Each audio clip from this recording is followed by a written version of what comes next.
वसुधा का नेता कौन हुआ, भूखंड विजेता कौन हुआ, अतुलित यश क्रेता कौन हुआ, जिसने न कभी आराम किया, विघ्नों में रहकर नाम किया। ऐसे ही विघ्नों को पार करके आज जननायक राहुल गांधी लोकसभा में नेता विपक्ष बन गए। इसके साथ ही प्रधानमंत्री नरेंद्र मोदी और उनकी सरकार की मनमानी पर लगाम कस गई। जनता की दी हुई ताकत, जनता की दी हुई आवाज अब सदन में दहाड़ेगी और पीएम मोदी का गला सुखाएगी। खून से रक्षा करने का काम करेगा।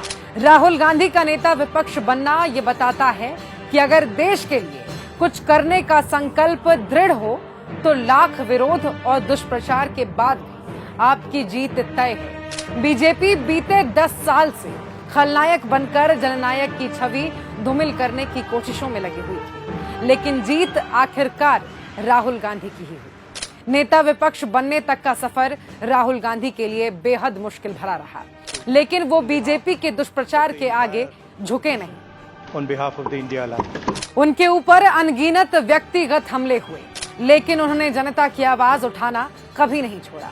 हर मुश्किल में उसके साथ खड़े रहे। नेता विपक्ष बनने के बाद लोकसभा में अपने पहले भाषण में ही उन्होंने सरकार को बता दिया कि अब सदन कैसे चलेगा।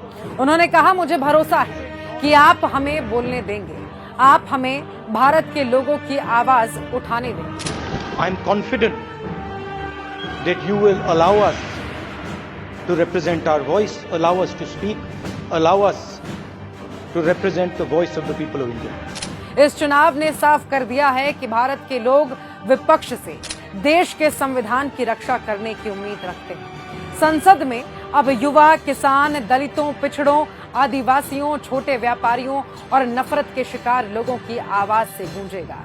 अब संसद में मोहब्बत की आवाज बोलेगी और नफरती लोग थर थर कांपेंगे। But the opposition also represents the voice of India.